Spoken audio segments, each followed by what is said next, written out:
Dust settled on the last of Zeke Harper's pride the day he sent away for a mail-order bride. He didn't want romance.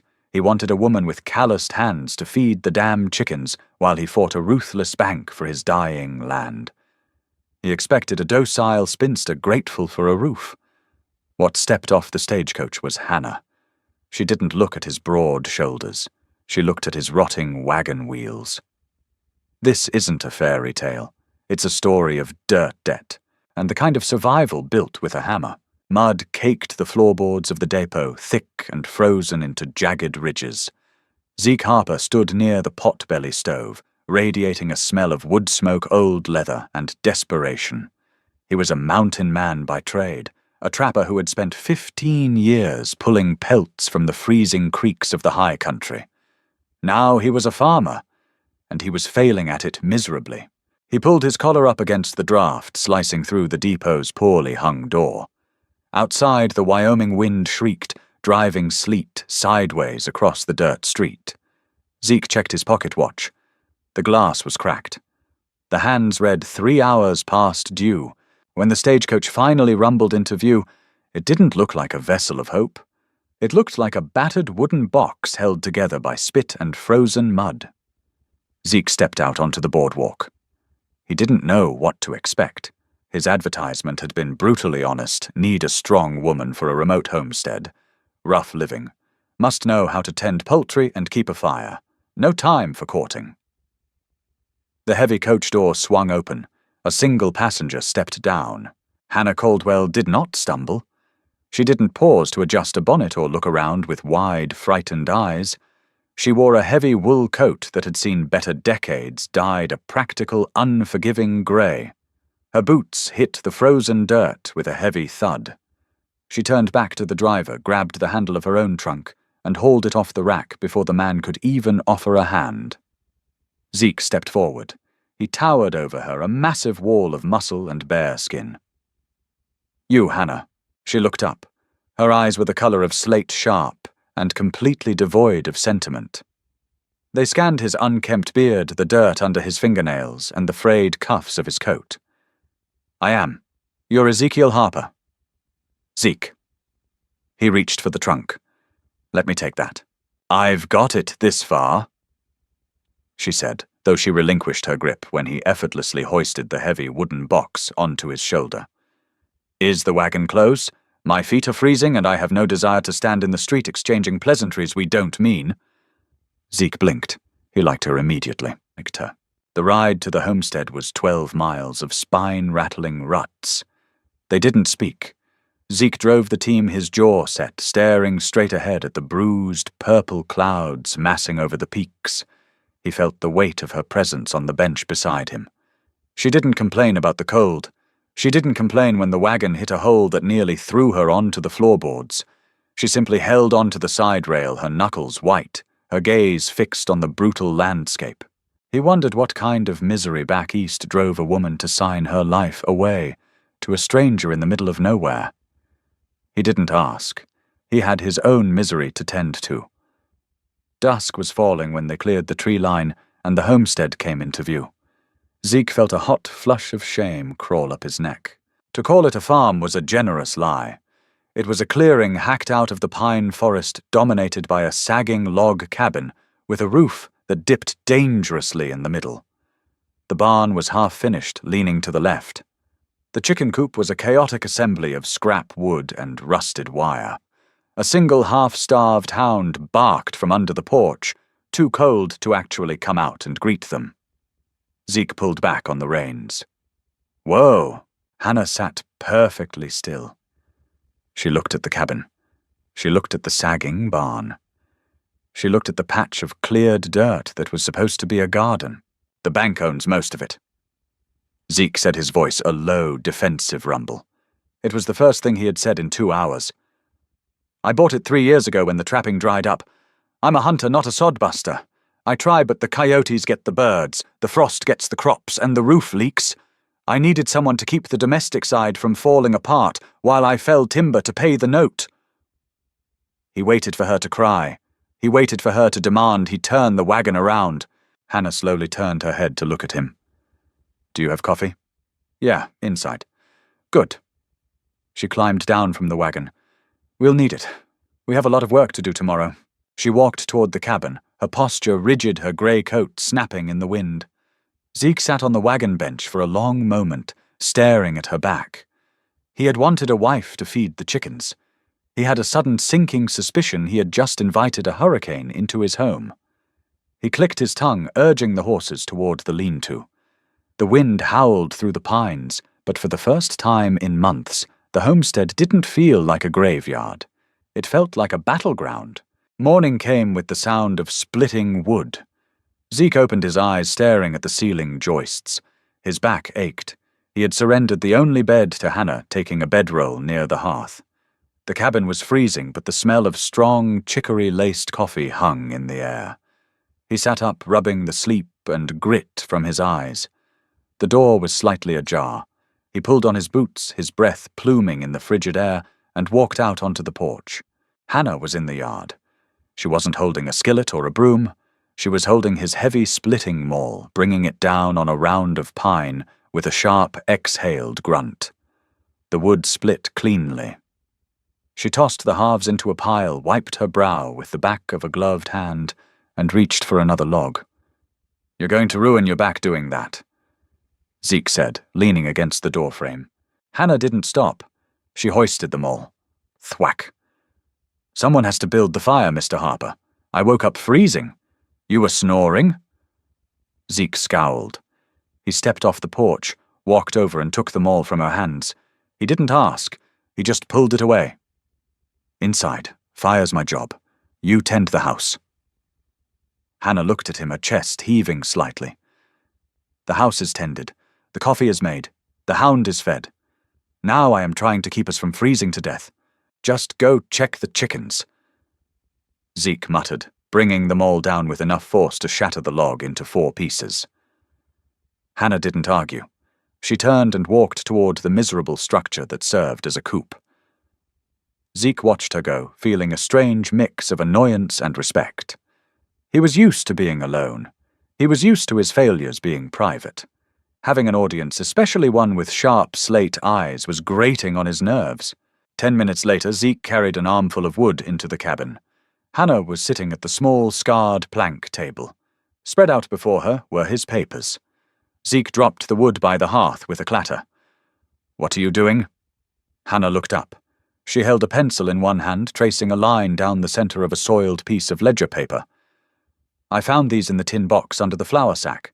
You left it open." "That's my business!" Zeke snarled, closing the distance between them. He reached for the papers.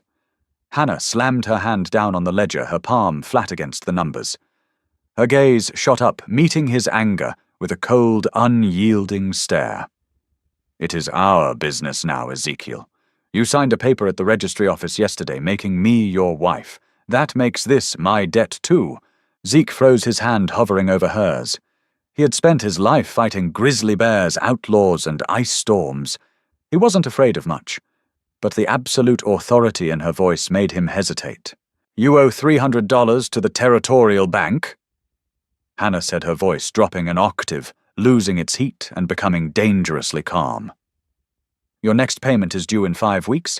Judging by these scratchings, you have $14 to your name. You sold 3 cords of wood last month, but you bought rotgut whiskey and a new rifle scope instead of paying down the principal." Zeke pulled his hand back. He felt naked. A man needs a good scope to hunt. A man needs a roof more. Hannah countered. She tapped the paper. "You're bleeding money. The feed you're buying for the chickens costs more than the eggs they produce, and that's because half of them are dead from exposure or predators." "I told you I wasn't a farmer." "Then why did you buy a farm?"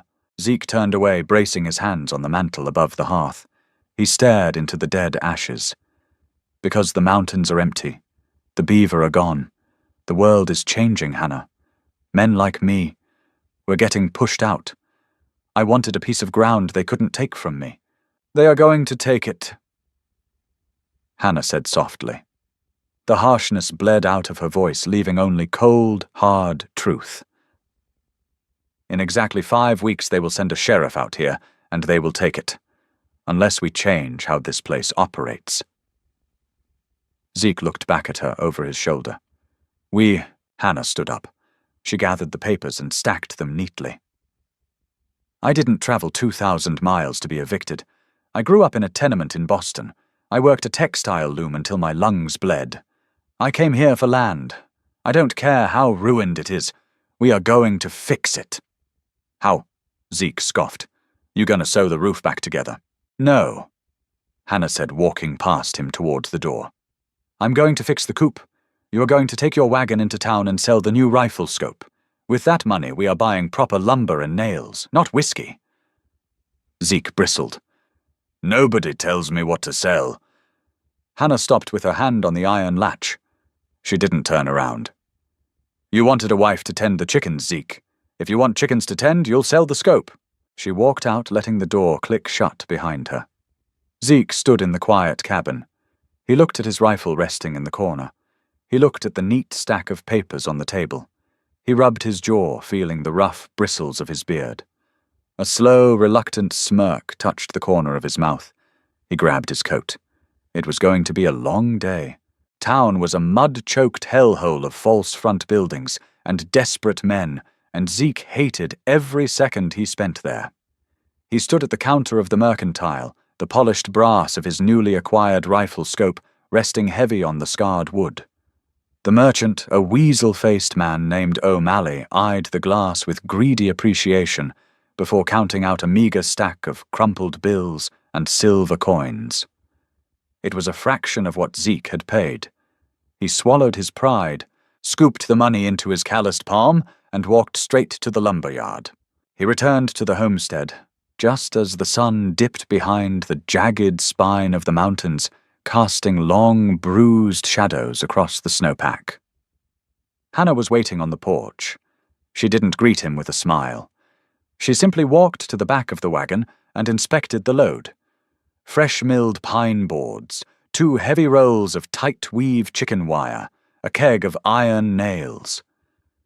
You sold it, she stated. It wasn't a question. I bought the wood. Zeke grunted, unhitching the team. His shoulders ached with a dull, familiar throb. We start at dawn. They did not wait for the sun. By the time the sky turned the color of weak iron, Zeke was prying the rotten boards off the old coop. The smell of ammonia and damp feathers was overpowering. Hannah stood beside him in the freezing mud, wearing a pair of his oversized leather work gloves. She didn't flinch from the stench or the cold. As Zeke tore the old structure down, she sorted the salvageable wood from the rot, stacking the good pieces with methodical precision. They worked in a rhythm born of necessity rather than affection. Zeke possessed the brute strength driving nails through thick pine with 2 strikes of his heavy hammer. Hannah possessed the geometry. She measured the cuts, correcting his sloppy angles, ensuring the walls met flush to keep the winter wind at bay. When it came time to stretch the wire, they fought it together. The stiff metal coiled and snapped, tearing at their heavy clothes. Zeke braced his boots against the baseboards, pulling the wire taut with all his weight, the tendons in his neck standing out like cords. Hold it there. Hannah ordered her breath pluming in the frigid air. She stepped in close, stepping under his heavy arm to drive the thick metal staples into the wood. Her shoulder brushed his chest. She smelled of lye soapwood smoke and cold sweat. Zeke froze for a fraction of a second, acutely aware of the warmth radiating from her small, determined frame. Then the wire slipped, snapping back and slicing a thin, bloody line across Zeke's cheek. He cursed, dropping his hold. Hannah didn't apologize. She simply reached into her apron, pulled out a clean rag, and pressed it hard against his cheekbone. Hold that, she instructed. She picked up his hammer. Pull the wire again. By nightfall, the new coop stood square and solid against the tree line. It was an ugly utilitarian box, but it was fortified. They ate a silent supper of salted pork and hard tack, their bodies humming with exhaustion. Zeke took his bedroll by the hearth. He expected to sleep like the dead. He awoke to screaming. It wasn't human. It was a high, chaotic squawking, tearing through the pitch-black night underscored by a low, guttural snarling. Zeke was on his feet before his eyes were fully open. He grabbed his rifle from the corner, his thumb instinctively reaching for the scope that was no longer there. He cursed, levering a cartridge into the chamber, and kicked the cabin door open. The cold hit him like a physical blow. The yard was bathed in pale moonlight. Shadows darted around the perimeter of the new coop. Coyotes, a pack of them starving and desperate, drawn by the scent of the birds. Zeke raised the rifle. Without the scope, the iron sights were a blur in the dim light. He fired a warning shot into the dirt. The crack of the Winchester echoed off the canyon walls. 2 of the shadows scattered, slinking back into the brush, but 3 remained. They were frantically digging at the base of the coop, trying to tear through the buried chicken wire. A lantern flared to life behind him. Hannah stepped onto the porch, wrapped in a blanket holding the kerosene lamp high. The harsh yellow light washed over the yard, illuminating the predators. Zeke took a breath, steadied his stance, and fired. The lead coyote yelped, spinning into the snow. The remaining 2 finally broke, sprinting towards the tree line. Zeke lowered the smoking rifle. He walked over to the coop. The dirt was violently churned, the snow stained with red. He knelt, inspecting the base of the wood. The heavy wire Hannah had insisted they bury a foot deep had held. The wood was scratched and chewed but unbroken. Inside, the frantic clucking was beginning to subside. He stood up and looked back at the cabin. Hannah stood on the porch, the lantern trembling slightly in her grip. "They didn't get in." Zeke called out, his voice rough. Hannah let out a long, shuddering breath. She lowered the lantern. "Good. Nails are cheaper than hens." She turned and went back inside. Zeke stayed in the cold for a moment longer, looking at the dead coyote, then at the solid pine walls. He had spent his life relying entirely on himself. As he walked back to the cabin, the realization settled heavy in his gut he wouldn't have buried that wire deep enough on his own. Frost crept up the window panes, thick and opaque, sealing the cabin off from the world. December arrived in Wyoming not as a season, but as a siege. The snow piled in heavy, blinding drifts, burying the rotting wagon wheels and pressing against the log walls until the timber groaned under the weight. Inside, the air was close and thick with the smell of burning pine and anxiety. Hannah sat at the table, wrapped in a grey wool coat, the ledger open before her. The stub of her pencil scratched relentlessly against the paper. The sound grated on Zeke's nerves. He sat by the hearth, mechanically oiling his traps, a pile of rusted steel chains at his feet. 3 weeks? Hannah said softly, not looking up. Zeke stopped rubbing the trap jaw. "I know. We have $32. She finally laid the pencil down. She looked at him, her slate eyes dark with exhaustion. The hard labor and short rations were taking their toll. Her cheekbones were sharper, her skin pale. "The bank in Cheyenne expects $300. The eggs are keeping us fed, Ezekiel, but they aren't paying the mortgage. Even if we sold every hen we have, we wouldn't cover half the interest." Zeke threw the oiled rag onto the hearth. He stood up, pacing the short distance across the room. He felt caged. The walls were closing in the debt, a physical weight pressing on his chest. "There's a bounty out of Fort Laramie," Zeke said abruptly. He stared out the frosted window, though he could see nothing but white. "A rogue grizzly tearing up cattle camps over on the ridge. State Cattlemen's Association put a $200 bounty on its hide. Plus whatever I can get for the pelt." Hannah went perfectly still. "The ridge is a 2-day ride in clear weather. In this—" She gestured toward the window. "It's a death sentence." "It's a chance," Zeke corrected, turning to face her. "I know those woods. I tracked through them for a decade before I bought this dirt. If I find the den, I can drop him. And if you don't, if you freeze, if it kills you—" Hannah's voice rose, a rare crack in her iron composure. She stood up, her hands flat on the ledger. "I am not running this place alone, Zeke. I am not digging a grave in frozen earth because you wanted to play hero instead of finding a practical solution. There is no practical solution left." Zeke roared, the sheer frustration of his failure finally boiling over. He slammed his hand against the timber wall. "You did the math. You see the numbers. We are out of time. I failed at this. I failed at farming. But I know how to hunt. I have to do this, Hannah, or we lose it all." Silence slammed back into the room, thick and heavy. Hannah stared at his chest, watching his ragged breathing.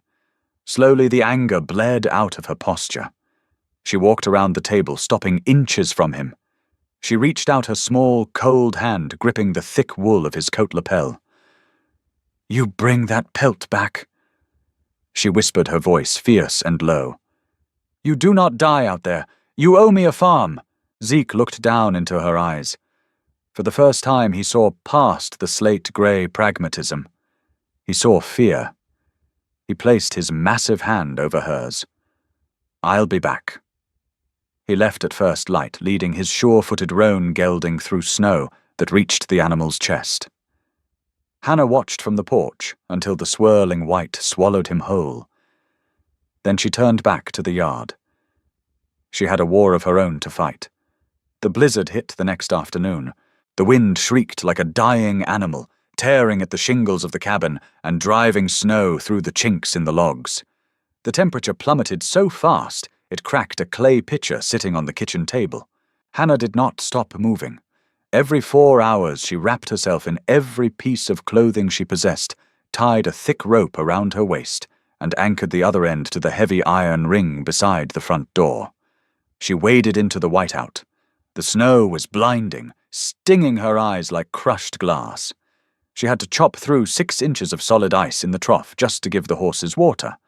She carried boiling kettles to the coop, thawing the chickens' drinking pans, feeling the frantic. Freezing birds crowd against her legs for warmth. By the 3rd day, the firewood stacked on the porch ran out. Hannah stared at the empty space, her body trembling so violently she could barely hold the axe. The woodpile was 30 yards away near the tree line. In the whiteout 30 yards was an ocean. She tightened the rope around her waist. She gripped the axe handle with numb, clumsy fingers. She stepped off the porch and plunged into the drift. The wind knocked her sideways, burying her to her waist. Panic flared in her chest, sharp and cold. She dragged herself forward, fighting the snow, fighting the urge to lie down and sleep. It took her 20 minutes to reach the woodpile. She loaded her arms with heavy, wet pine logs until her muscles screamed. She followed the taut rope back blindly, stumbling her breath, tearing at her throat in ragged gasps. She collapsed onto the porch, the wood spilling around her. She lay there for a long time, the wind howling over her, before she finally found the strength to crawl inside and drag the wood to the dying embers of the fire. On the 5th day, the wind died. The silence was deafening. Hannah sat by the hearth, an empty mug in her hands, staring blankly at the flames. She was exhausted down to her marrow. A heavy thud sounded against the front door. Hannah jumped, dropping the mug. She scrambled to her feet, grabbing Zeke's backup revolver from the table. She pulled the door open. Zeke fell forward onto the floorboards. He was covered in a thick crust of ice and snow. His lips were blue, his beard frozen solid. But wrapped securely around his chest, tied with heavy twine, was a massive, blood-stained bundle of silver-tipped grizzly fur. Hannah dropped the gun. She dropped to her knees beside him, hauling his dead weight fully into the room and slamming the door shut. She frantically tore at his frozen coat, pulling off his ice-caked gloves. His hands were white stiff with cold. Zeke's eyes fluttered open. He looked at the ceiling, then shifted his gaze to her pale, terrified face. A slow, cracked smile broke through his frozen beard. "Told you." He rasped, his voice barely a whisper. "Got the money." Hannah let out a harsh, choked sound that might have been a laugh or a sob. She pressed her forehead against his icy chest, her hands gripping his shirt tight. "You stupid, stubborn man," she breathed. She didn't care about the money right then. She dragged him toward the fire, throwing every blanket they owned over his shivering frame. As she fed the flames, pushing the darkness and the cold back into the corners of the room, she knew they had won the battle. They had survived the squeeze. Recovery was a slow, brutal crawl. Zeke spent 10 days confined to the narrow bed, fighting a fever that left him shivering violently under the heavy quilts. Hannah rarely slept. She fed him thin, broth-boiled willow bark to fight the infection creeping up his frost-bitten fingers and changed the dressings on his cracked skin. She didn't offer soft words of comfort. She offered ruthless mechanical care, refusing to let him die out of pure, stubborn spite. By the second week of January, Zeke could walk to the porch without his knees buckling. By the third, he hitched the roan gelding to the wagon. The pelt of the rogue grizzly was rolled and tied tight in the back, stiff with cold. Cheyenne was a 3-day journey through knee-deep drifts. They made it in 4. The Territorial Bank sat on the main thoroughfare, a heavy brick building that looked out of place among the wooden false-front saloons and feed stores. Inside it smelled of cigar smoke, oiled leather, and the sour scent of nervous men. Zeke dropped the massive grizzly hide onto the polished oak counter of the teller's cage. The heavy thud made the clerk jump. Dust and dried snow shook loose from the silver-tipped fur, settling onto the pristine paperwork scattered across the desk. "I'm here for the note on the Harper homestead," Zeke said, his voice carrying the rough grit of a man who hadn't spoken above a whisper in a month. "And the cattleman's bounty." The clerk hurried into the back room. A moment later, the branch manager appeared. He was a plump, clean-shaven man named Carmichael, wearing a tailored worsted suit that cost more than Zeke's entire farm. Carmichael looked at the pelt, curling his nose at the faint smell of game and dried blood. He didn't look at Zeke. He certainly didn't look at Hannah, who stood silently at Zeke's elbow. "Mr. Harper," Carmichael said, smoothly, pulling a thick ledger from a shelf. "We assumed the winter had claimed you. You are 3 days past your grace period. The bank has already drafted the foreclosure notices." Zeke's jaw tightened. He placed his massive, scarred hands on the counter. "I had a disagreement with a bear. It slowed me down. The bounty pays $200. The pelt is worth another $150 to any fur trader in town. That clears the debt, plus the interest." Carmichael sighed, a practiced sound of deep regret. He adjusted his wire-rimmed spectacles. "Unfortunately, the Cattlemen's Association amended their bounty terms last week. They only pay out for bears killed directly on grazing land. Your homestead borders federal timber. I can give you $80 for the hide as a courtesy. But the foreclosure stands." Zeke felt the blood rush to his ears. He had nearly frozen to death in the snow. He had fought a 1,200-pound monster in the dark. Now a man who had never held an axe was stealing his land with a stroke of a pen. He reached across the counter, his massive hand grabbing the lapel of Carmichael's expensive suit. "Ezekiel." Hannah's voice was quiet. It wasn't a shout. It was a sharp, flat command that cut through the haze of Zeke's rising violence. He froze. He looked down at her. She wasn't looking at him. Her slate-grey eyes were locked on Carmichael. She stepped forward, placing her hand firmly over Zeke's knuckles, silently ordering him to release the man. Reluctantly, Zeke let go, stepping back, his chest heaving. Hannah reached into her heavy grey coat and pulled out her battered, soiled ledger. She slammed it down onto the polished oak next to the grizzly hide. "Mr. Carmichael." Hannah began, her voice devoid of any frontier deference. "I am Mrs. Harper. I keep the accounts. I also read the Cheyenne Daily Gazette, which is delivered to the Mercantile every Thursday." Carmichael smoothed his rumpled lapel, trying to regain his composure. "Madam, this is a financial matter between the bank and your husband. The Cattlemen's Association charter printed on the 4th of January explicitly states the bounty applies to any predator killed within a 50-mile radius of the Laramie Basin." Hannah interrupted, her tone sharp as a skinning knife.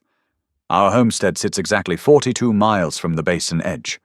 Furthermore, the pelt of a silver-tipped grizzly of this size, unmarred by buckshot, is currently pulling $200 in Chicago.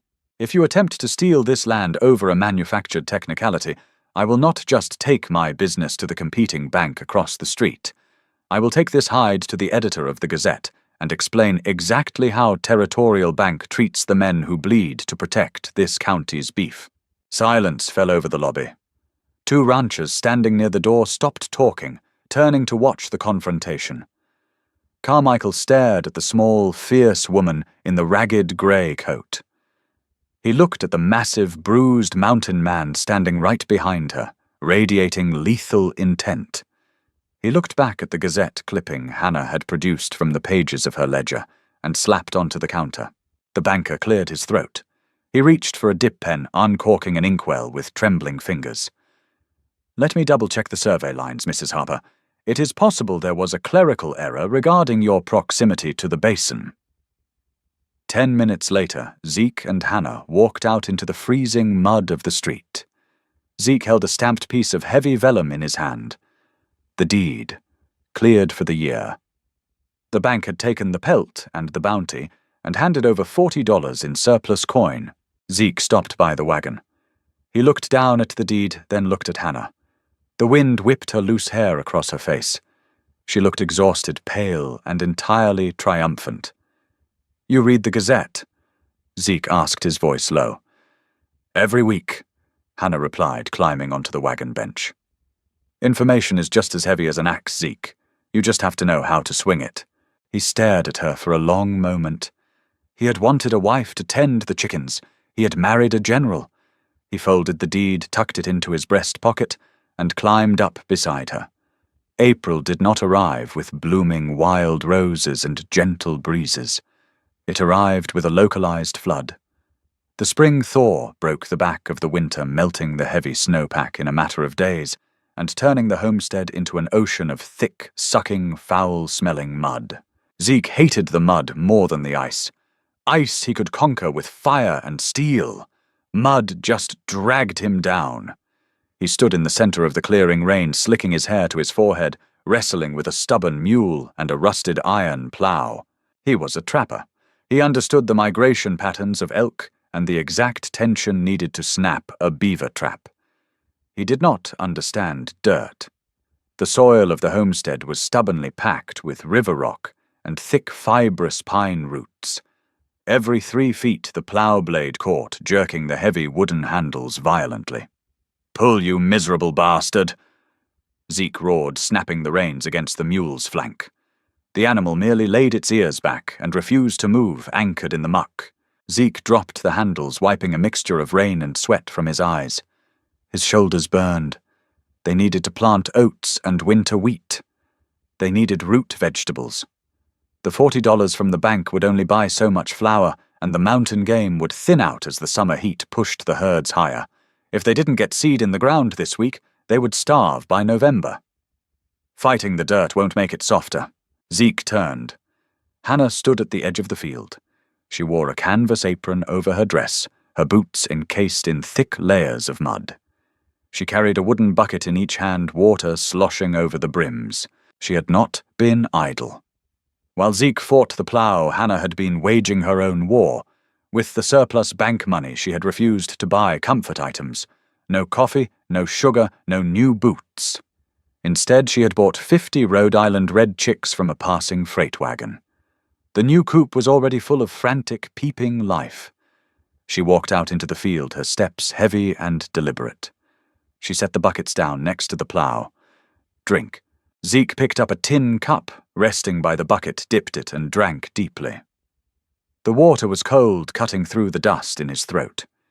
He looked at the half-ploughed furrow, a jagged, ugly scar in the earth.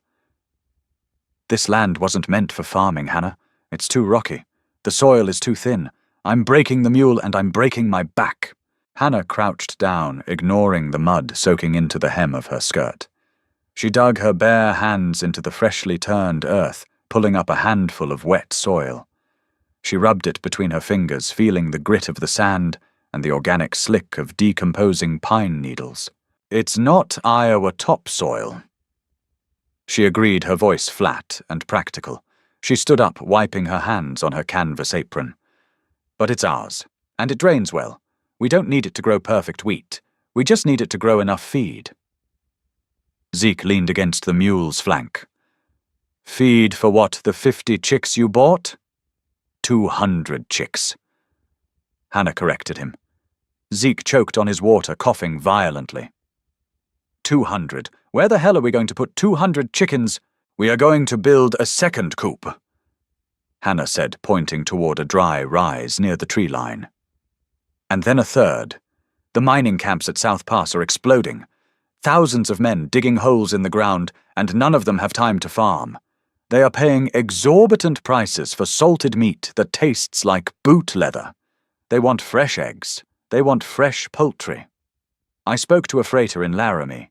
He comes through the crossroads every 2 weeks. If we can supply him, he will buy everything we produce." Zeke stared at her. He looked at the rough, jagged clearing, the sagging roof of the cabin, the sheer desolation of the mountains surrounding them. "You want to build an empire out of chicken feed. I want to build a business that the bank can't touch." Hannah corrected her slate eyes, locking onto his. The rain continued to fall, dripping from her eyelashes.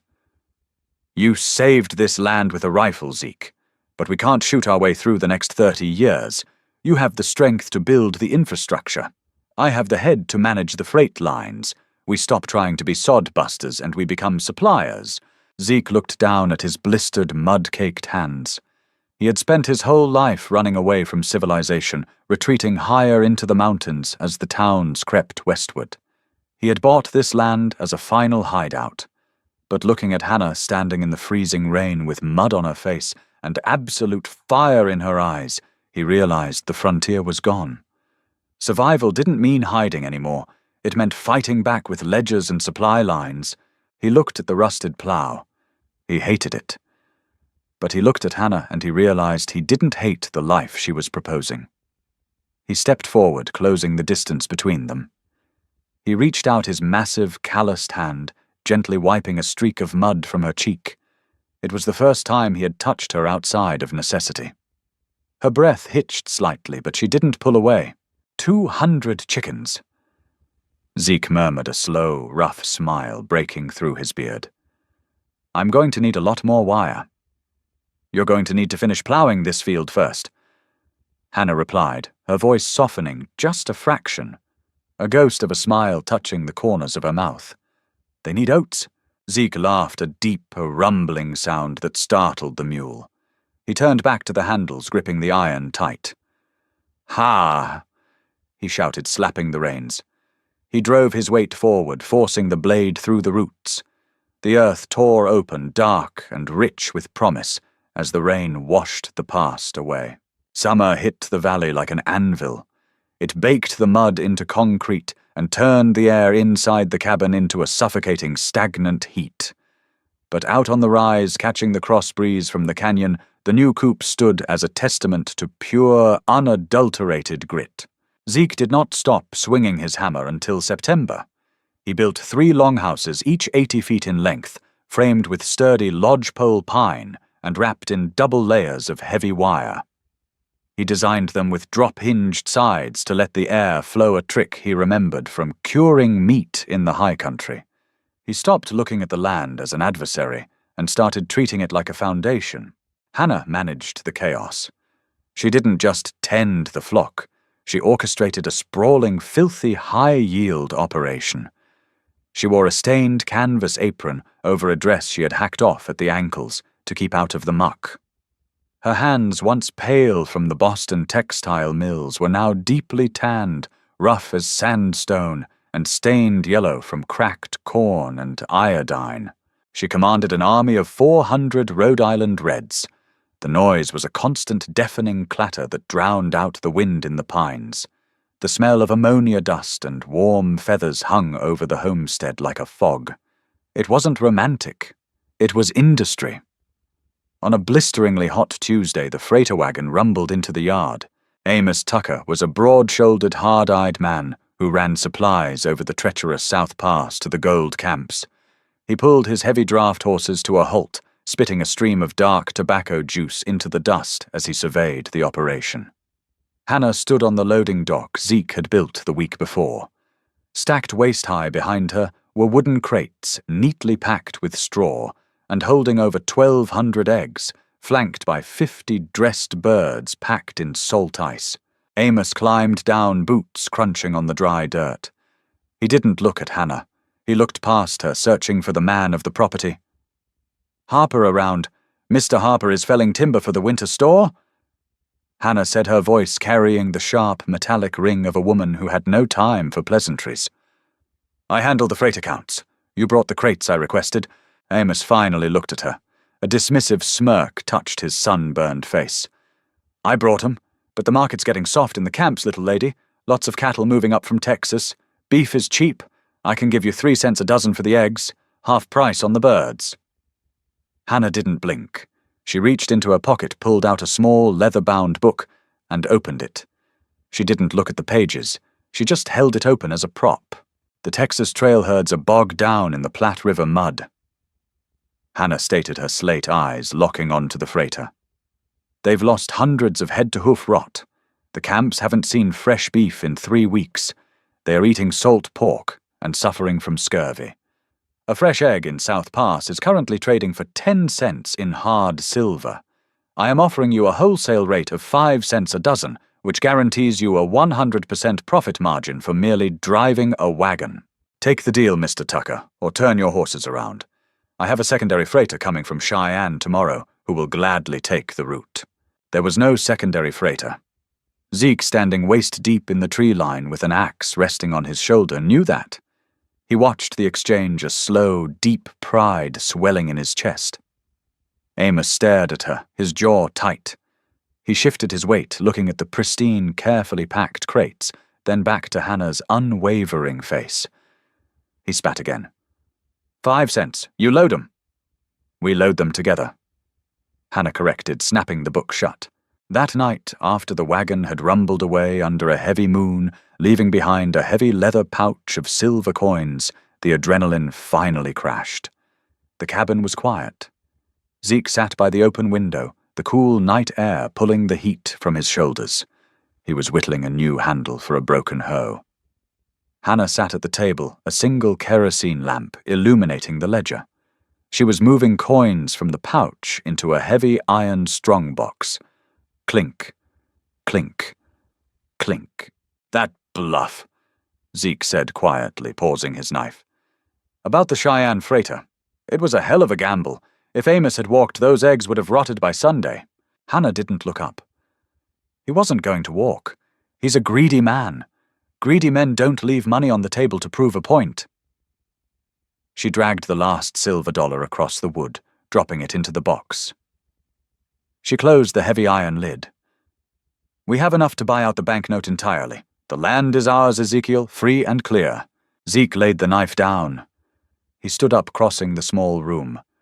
He stopped behind her chair. For a long time he just looked down at the top of her head. He saw the grey dust caught in her dark hair, the exhaustion bowing her shoulders. She was 30 years old, but the frontier had etched deep lines around her eyes. She was the most beautiful thing he had ever seen. He reached down his massive, scarred hands, gently gripping her shoulders. He felt the rigid tension in her muscles. Slowly he began to knead the tight knots at the base of her neck. Hannah let out a long, shuddering breath. She let her head drop forward, leaning back against his chest. She didn't speak. She didn't need to. The silence between them wasn't the heavy defensive barrier it had been in the winter. It was a shared shelter. "You built an empire out of chicken feed," Zeke murmured, his voice, a low rumble, vibrating against her back.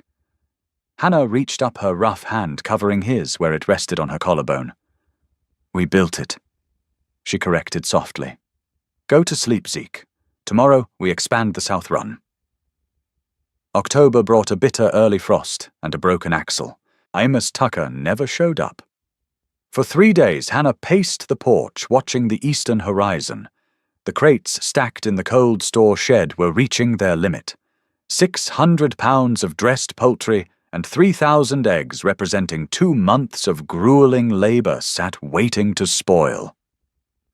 By the morning of the 4th day, Zeke hitched their own heavy wagon. He didn't ask her opinion. He simply reinforced the suspension with scrap iron and began loading the crates. "South Pass is a rough climb this late in the year," Zeke said, strapping a heavy canvas tarp over the payload. His breath plumed in the freezing morning air. "The mud is frozen into ruts. but we can't afford a total loss." Hannah emerged from the cabin. She was wearing her heavy grey wool coat, her face wrapped in a thick scarf against the biting wind. She carried her ledger under one arm and Zeke's lever-action Winchester rifle under the other. She walked to the wagon, slid the rifle into the leather scabbard, bolted to the bench, and climbed up. "Then we drive it ourselves."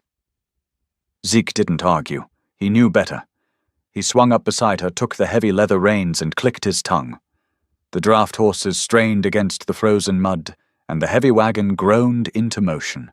The road to the mining camps was less of a road, and more of a deeply scarred trench, cut into the side of the mountain. By noon of the second day, they were navigating a sheer drop-off. The wind howled through the canyon, threatening to push the heavy wagon off the narrow ledge. Zeke drove with white-knuckled concentration, his massive arms acting as shock absorbers against the violent bucking of the wheels. Hannah sat rigidly beside him. She wasn't looking at the terrifying drop to their left. She was looking at the trail ahead. "Pull up," she said sharply. Zeke hauled back on the reins. The wagon skidded on the icy rock, coming to a heavy halt.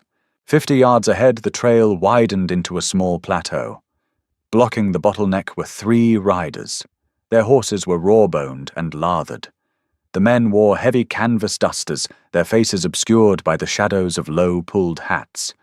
One of them, a man with a scarred jaw and a heavy Sharps buffalo rifle resting across his saddle horn, nudged his horse forward.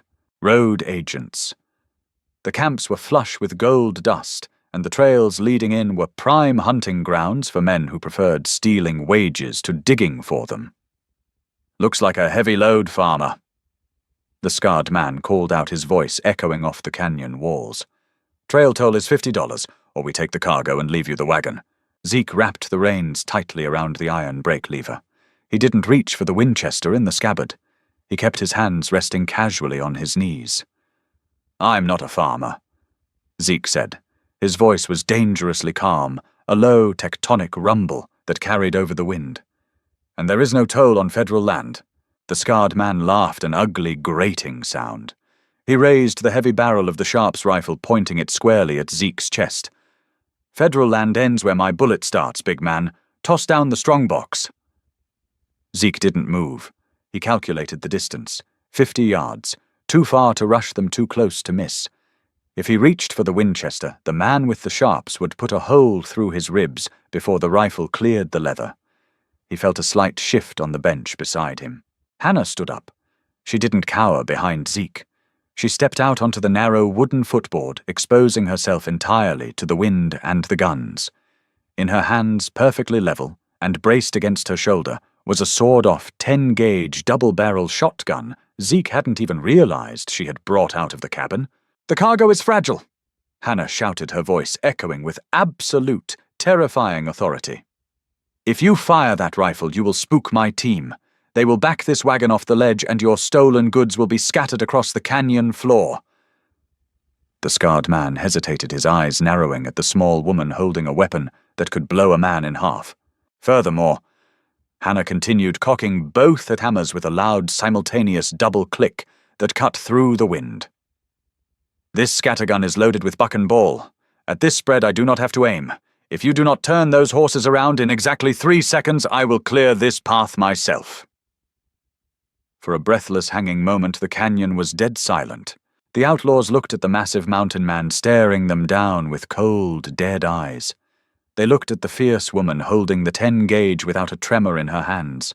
They looked at the sheer drop-off to the left. The scarred man slowly lowered the Sharps.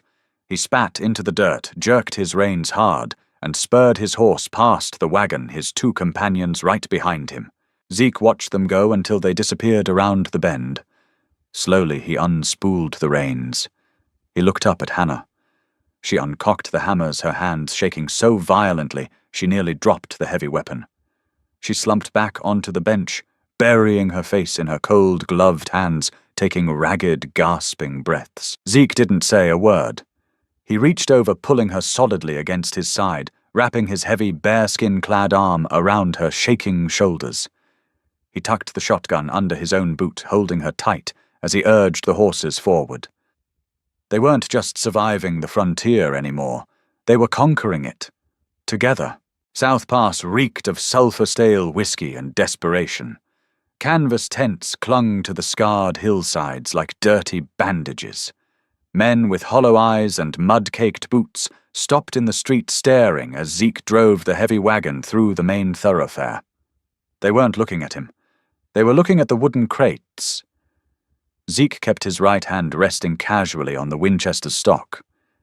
He didn't trust starving men. Hannah ignored the stares. She pointed toward a large 2-story timber building dominating the center of the camp. A painted sign read, "Donovan's Mercantile and Assay." Zeke pulled the team to a halt.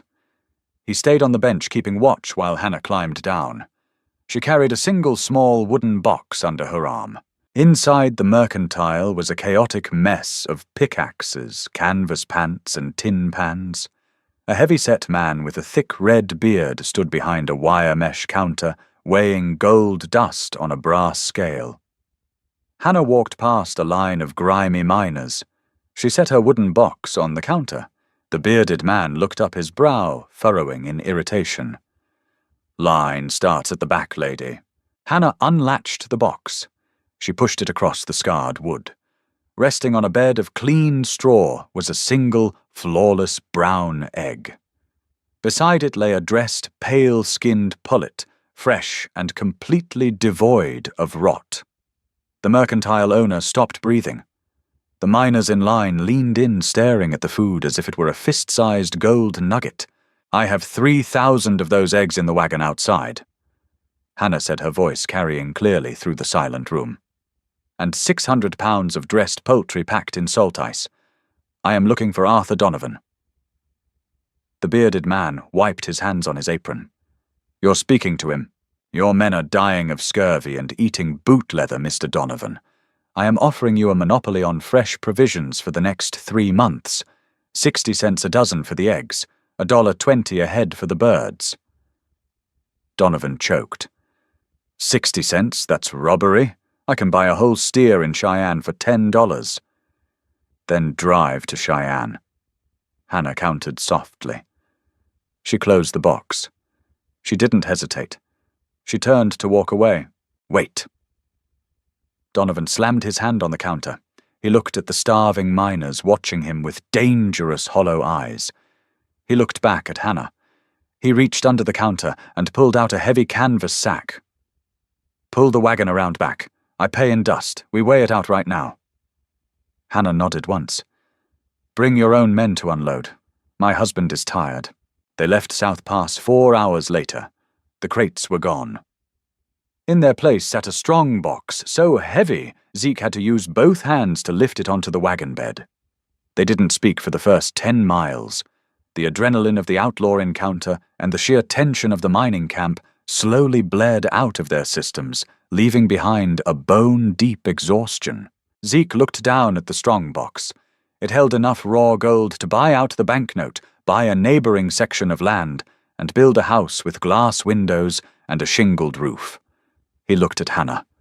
She was asleep, her head resting against his shoulder, her breathing slow and even. She was still wearing her mud-stained dress and the battered grey coat. She looked like a vagrant. She was the richest woman in the territory. 5 years passed. Frost settled over the Laramie Basin, turning the pine needles into fragile glass spears. The sagging log cabin was a memory torn down and replaced by a sprawling 2-story timber frame house with a deep wraparound porch. Smoke curled lazily from a massive fieldstone chimney. Out on the rise, 6 longhouses stood in perfect regimented lines. A crew of 4 hired men were already moving between them, carrying heavy buckets of cracked corn and fresh water. The Harper Poultry Company supplied 3 mining camps, 2 army forts, and the finest hotel in Cheyenne. Zeke stood on the porch holding a mug of black coffee. His beard was heavily streaked with grey. His shoulders still carried the thick, dense muscle of a mountain man, but his movements were slower, methodical. The savage edge had worn down into something resembling peace. The front door opened. Hannah stepped out. She wore a tailored wool dress, dark and practical, but devoid of patches or mud stains. The ledger she carried under her arm was bound in fine calf skin, thicker than a church Bible. She walked to the porch railing, standing beside him. She looked out over the frost-covered valley, watching the hired men work. Freight wagon from Fort Laramie is due at noon," Hannah said, opening the ledger and checking a column of perfect ink-black numbers. "We need to rotate the south flock next week. The yield is dropping." Zeke took a sip of his coffee. He didn't look at the coops. He looked at her hands holding the book. The skin was still rough, the knuckles permanently thickened from years of fighting the cold and the wire. Wealth hadn't made her soft. It had just made her sharper. "I'll have the men prep the north pens today," Zeke said. He reached out, taking the heavy ledger from her hands. He set it gently on the wooden railing. Hannah looked up at him, a question forming in her slate-grey eyes. Zeke didn't answer with words. He wrapped his arms around her waist, pulling her back against his chest. He rested his chin on the top of her head, feeling the warmth of her against the freezing morning air. They stood there in silence, listening to the distant, chaotic clatter of 1,000 birds, the sound of an empire built from dirt debt and pure stubbornness. "You saved me, Hannah." Zeke murmured, his voice a low, gravelly whisper that barely carried over the wind. "I would have died in that mud." Hannah leaned her weight against him. She reached up, her calloused fingers weaving through his scarred hands resting on her stomach. She didn't offer a sweet platitude. She didn't cry. She just held his hands tight. "You built the walls, Ezekiel," she replied, her voice steady and grounded in the absolute truth of their shared survival. "I just made sure nobody could knock them down." Hannah and Zeke didn't wait for luck. They forged their own out of mud wire and sheer defiance. Their story proves that true partnership isn't found in poetry, but in the trenches of survival. If this raw, gritty tale of frontier resilience hit home for you, hit that like button right now. Share this video with someone who appreciates grounded, real historical drama, and make sure to subscribe and turn on notifications. The West is full of untold legends, and we're just getting started. Drop a comment below. Who was the real savior of the homestead? See you next time.